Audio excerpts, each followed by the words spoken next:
Sense of the storm is coming and calling me out to play.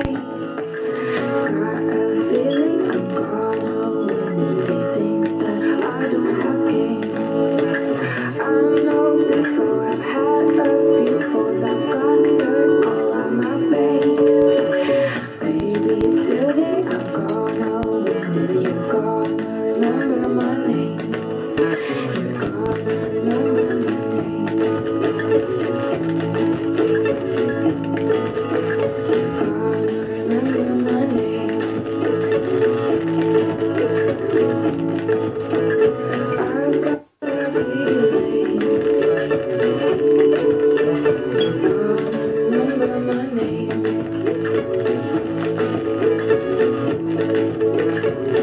Hello, and welcome to Soup Scoop.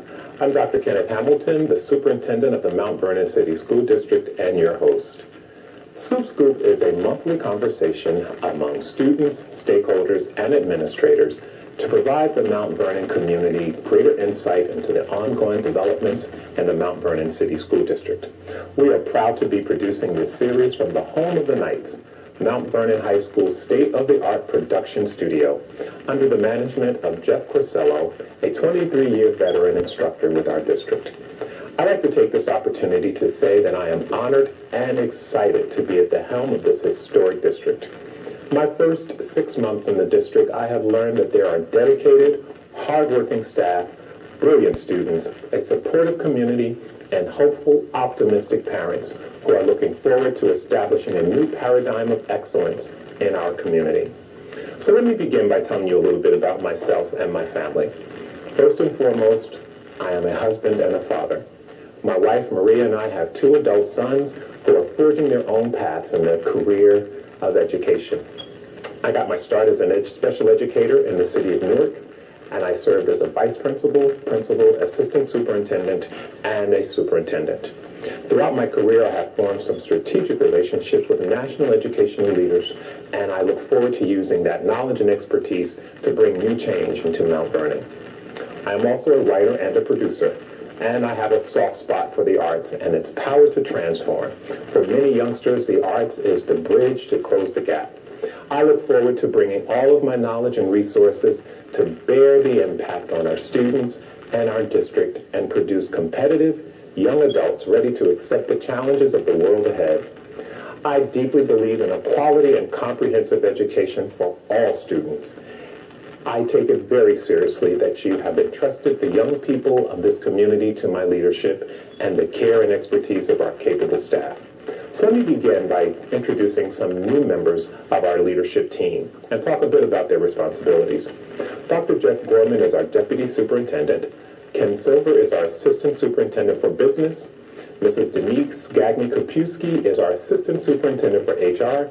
And Evelyn Collins is our Director for Gifted Arts and Talented Education. My mission is to ensure that Mount Vernon gives its students a rigorous teaching and learning environment that produces excellent students and gives everyone an opportunity for an incredible educational experience and a sense of belonging while helping students to grow intellectually, emotionally, and socially. Speaking of which, we're going to hear some questions from our babies now. We'll be right back.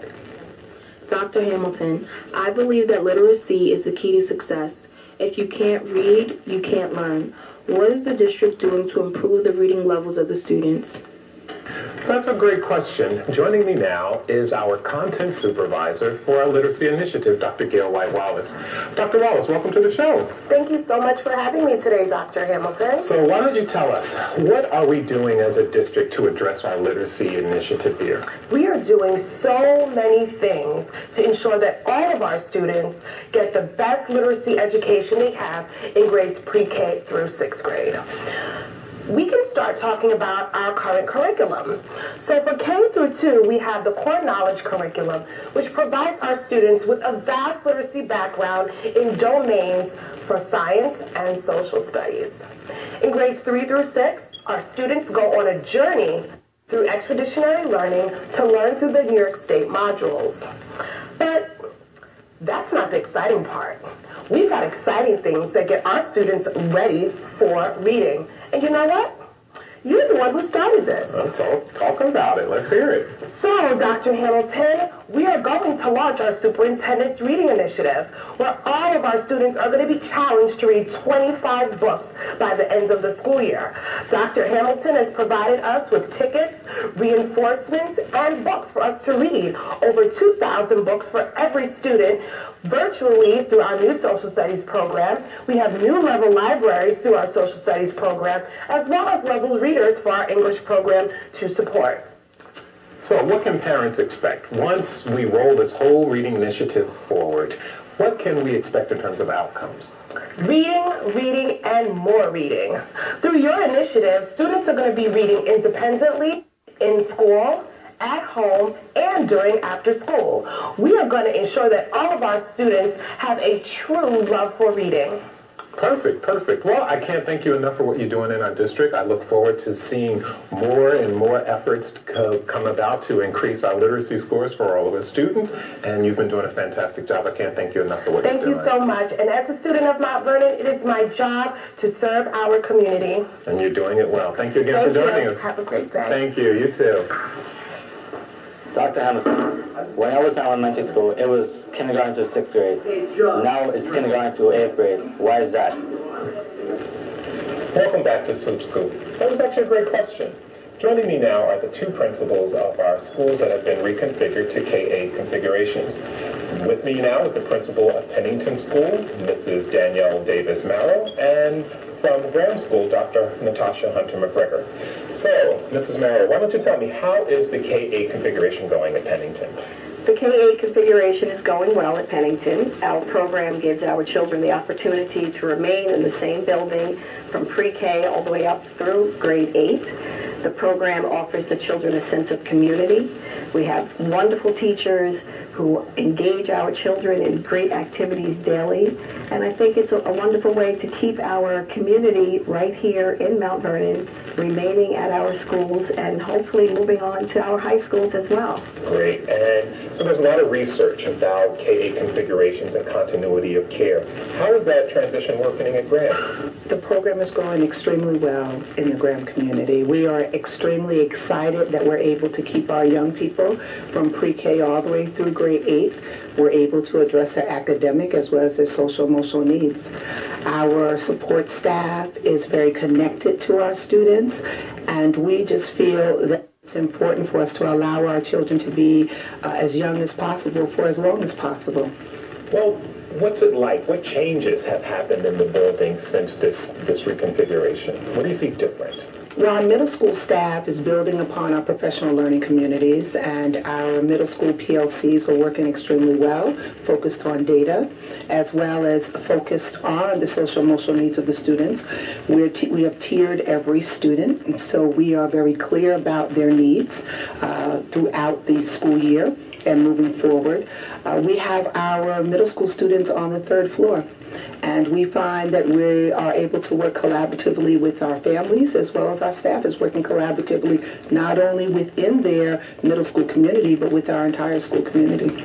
And what about Pennington? What are some of the challenges? All right, so we're hearing all this great stuff about K-8 configurations, but surely as with any new initiative, there's some growing pains. What are some of the growing pains at Pennington? Well, the biggest challenges, honestly, would be providing a very challenging, rigorous type of curriculum for the children. We want to make sure that our children are intellectually challenged. We have many children that are working at a very high level, and we just want to make sure that we can give them the rigor that they need to achieve on the high school level.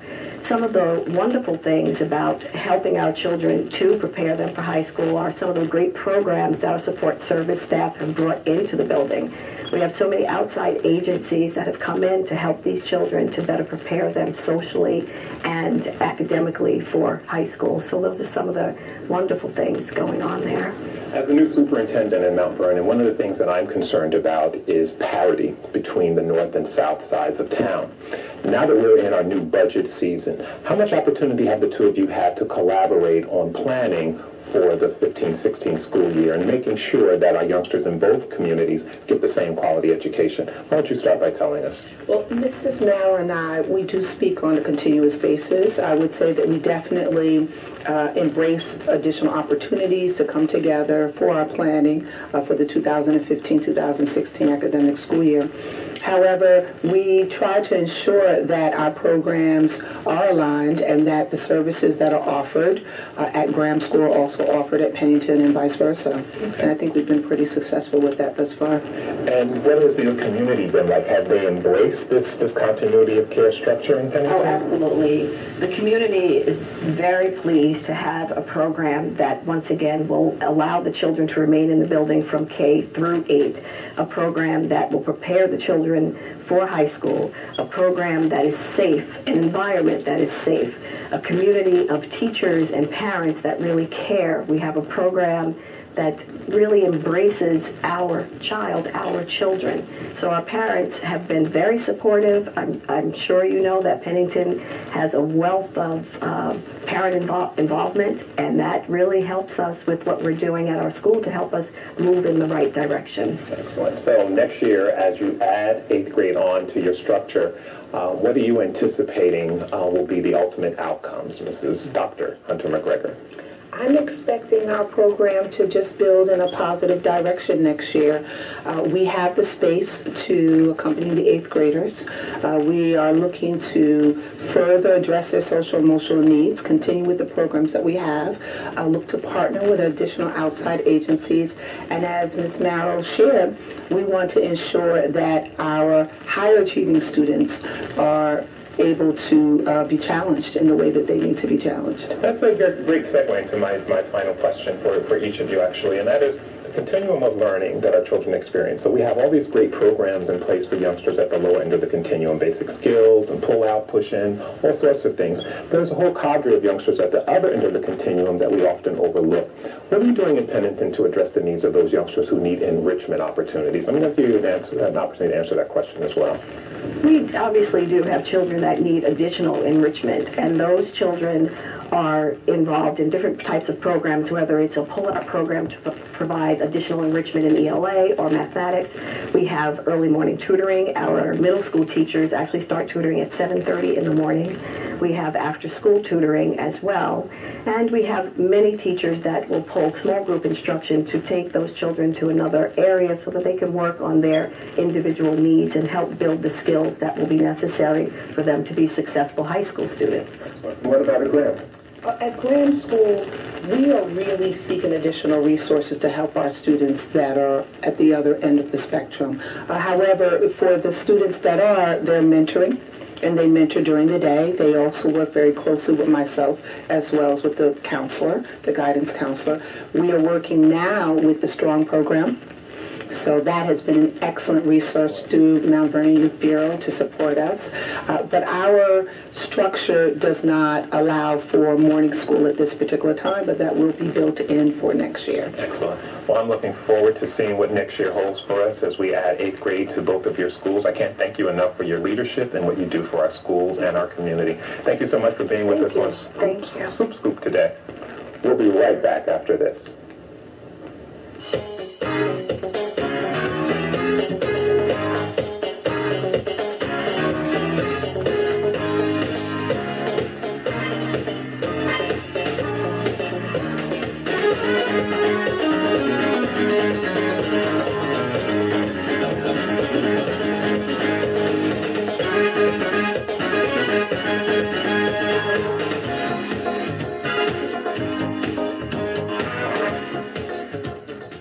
Welcome back to Supt Scoop. Joining me now is our board president, Mr. Elias Goodsite. Mr. Goodsite, thank you for joining us. Thanks for inviting me. So I'd like to take a few minutes to talk to the public about where we are with our board goals and our strategic plan. So from your perspective, how are we doing? I think we're doing remarkably well. We started out 3 years ago figuring out what to do to find us a new superintendent. That was our first goal. And 3 years later, we found somebody pretty outstanding. Well, I appreciate that. And beyond that, this year's been pretty incredible. In December, actually in October, when we went to the convention, we had a board retreat. Mm-hmm. And then we came back in December and did a goal setting with our community and issue identification. And from that, we've identified a methodology for evaluating our superintendent. and he's gotten a 6-month evaluation this month, and I think we're doing pretty okay. I have to tell you, I'm really excited about being in Mount Vernon. I think it is a place that is filled with opportunity and possibility. There are some incredibly dedicated staff members in our community. Our students are exceptional. Our board has been extremely supportive. Is that a shift from what you're accustomed to in terms of the board's capacity in conjunction with the superintendent to develop the strategic plan and execute the plan? In the first instance, we have a plan. That's not something we've had before. We have an audit committee that met. For years, we didn't have our mandated audit committee meeting. We're looking at reconfiguring schools. We're implementing K-8 programs this year.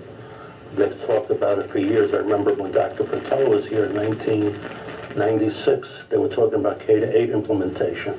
But you've implemented it this year in 3 schools. That's pretty transformative, I think. In an earlier segment of our show, we talked about the K-8 configuration, and the principals have testified that it's been a very smooth transition so far. Next year, we'll, of course, expand that even further. One of the things that we've been talking about is parity between the north and south sides. Yes. Is that also a board concern to make sure that there's equity and parity between our schools? It's not only north-south, but east and west.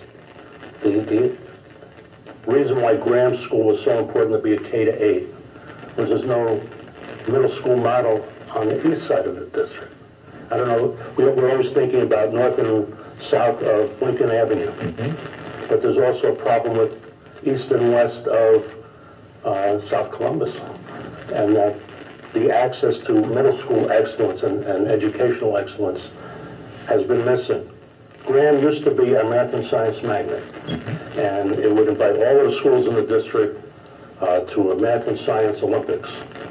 And then the state, in their infinite wisdom, block granted all of the magnet money and made it so you could spread it to all of the schools, and therefore Southside schools couldn't have the enrichment that they needed. I don't know if that answers your question, but we've gone from a place where we were growing to a place where we had to catch up. And hopefully having a group of 9 trustees who don't always agree, but seem to have agreed on the superintendent, and identifying goals and objectives, and having a plan for meeting those goals, and then budgeting based on those goals. That's the plan. I don't think we've had that plan before. Let's talk about the board, because since I've been in the district, I can certainly say that the board has been unified, and I give a lot of credit to your leadership for being able to do that.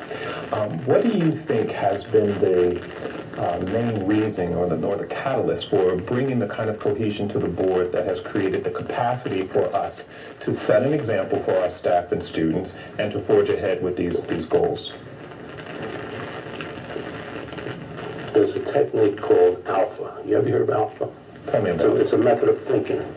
And the difference between a genius and an ordinary person is a genius can think differently than ordinary people, and you can think more than ordinary people. That's the difference. And this year, that's what we've been doing. There never used to be president's conferences. We have president's conferences. Why? Because nobody said we couldn't. Okay, we have retreats. We have goal setting. We invite our community in to talk to us. Not because anybody did it that way before, but because no one said we couldn't, so we did. There's a danger that we have right now, because unfortunately you're coming into a school district that's been failing. And the danger is that the concept of a school board of unpaid citizens administering a $250 million budget is in danger of being taken over by the state of New York because we've been a failing school district. And the shame would be that just as we're getting our ducks in a row and we've identified a forward-thinking educator to lead us, that the state of New York would think that they could do it better from Albany. And the real threat to us is that somebody's going to budget from someplace else, which they do because they tell us how to spend their money, and somebody's going to tell us how we could raise money, which they do, which they capped out at the 2% cap. We've actually gone below the cap. Okay, we've done that now for 3 years. And we've figured out in your administration, actually, how to reconfigure where the funds are so we could pay for the cap that we've imposed on ourselves. Exactly. And you've been very vocal, and I think that's a great segue into my next question. You've been very vocal about the state's failure to properly fund education in Mount Vernon. Yes. In fact, one would argue that the state has denied students the opportunity for success. Tell me what that journey has been like for you and what steps you're taking to try to reverse that trend. Well, it predates being on the board. My son started in grant school in first grade, and I've been a participant in the school district ever since. For better or for worse, sometimes superintendents appreciated it, and sometimes they don't. But in my culture, we outdistance the oppressors, and I guess that's what I've done. I've stayed here until we fixed it. At Grand, the building was sinking. We didn't have a cafeteria. When you go in there, you see the kitchen, and you go into a gym that's dry. We used to be under 6 inches of water, and we lobbied the school district to do a bond, and it became an emergency bond, and they fixed it because we could show them how much water was coming in the basement.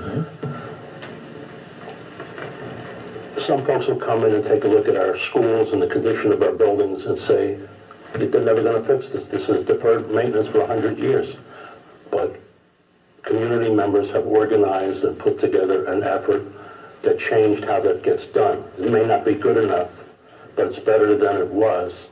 And we now have a school board that gets elected because there are people who have skills who want to run. That's something, a major change. Okay, we have people on the board who are not divided by geography, and they're not divided by race, they're not divided by ethnicity. They're unified on the issue of what to do best for children. And they're also unified on the issue of how best to deal with a community where homeowners are on fixed budgets.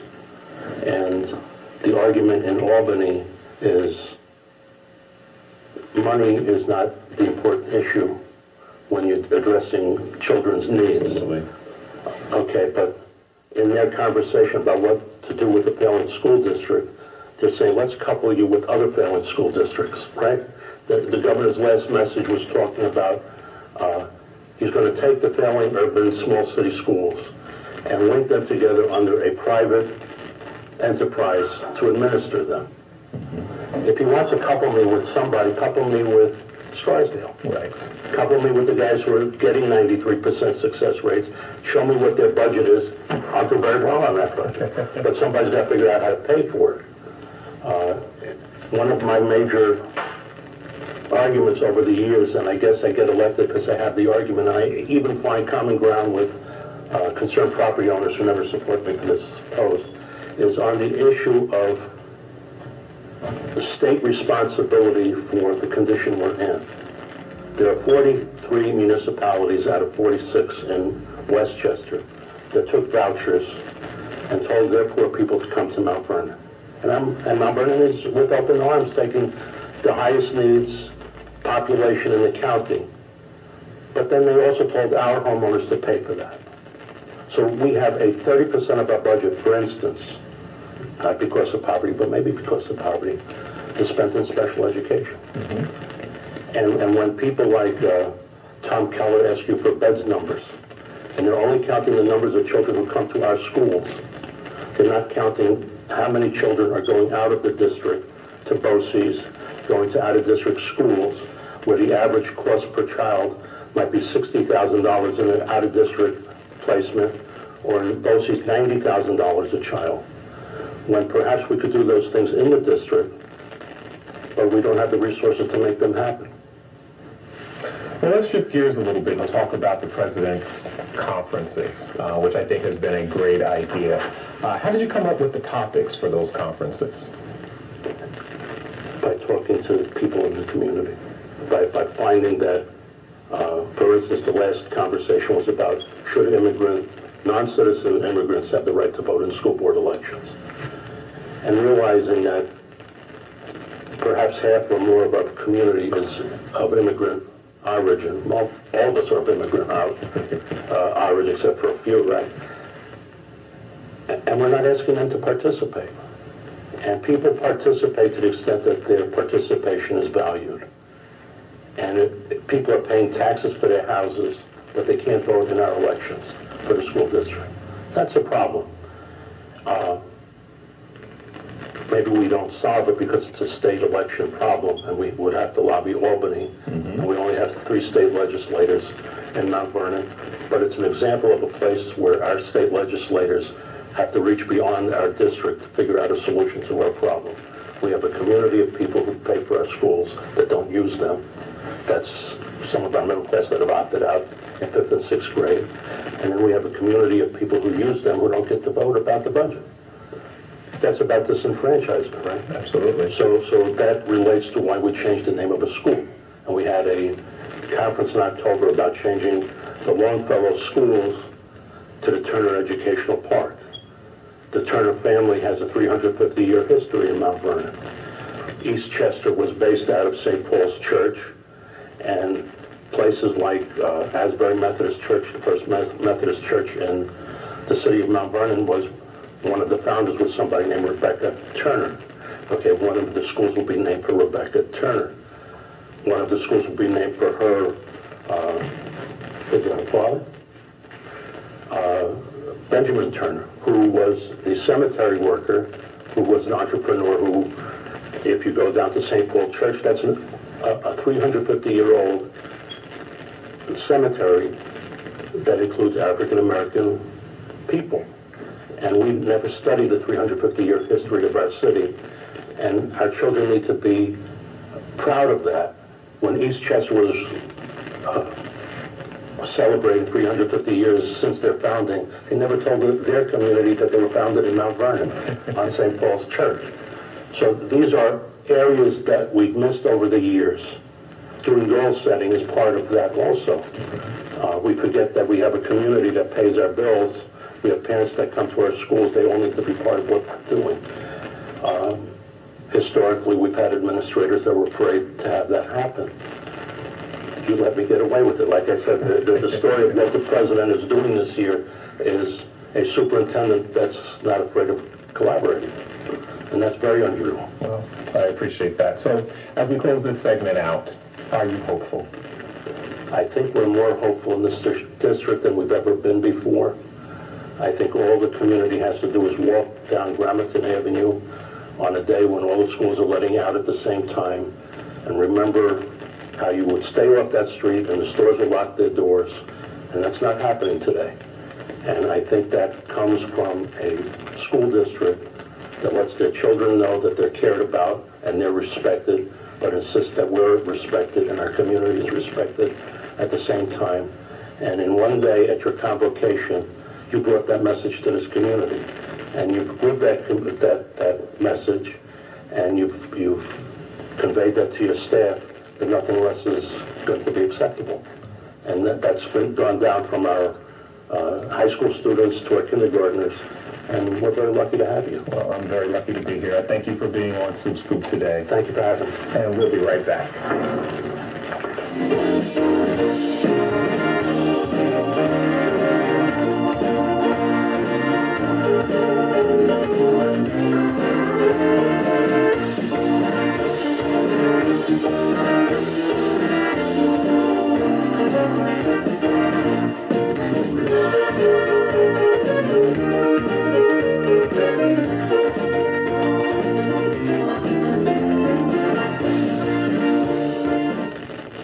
Well, thank you so much for tuning in to Soup Scoop. I'm Ken Hamilton, the Superintendent of Schools and your host. Be sure to tune in next time when we'll be talking about our Gifted and Talented program, our new performing arts school that we will be launching next year, and to hear about some of the other great initiatives that are underway to restore and revitalize quality education in Mount Vernon. I'm yours for the sake of our children, Ken Hamilton, and we'll see you next time on Soup Scoop. I'm sensing the storm is coming and calling me out to play. God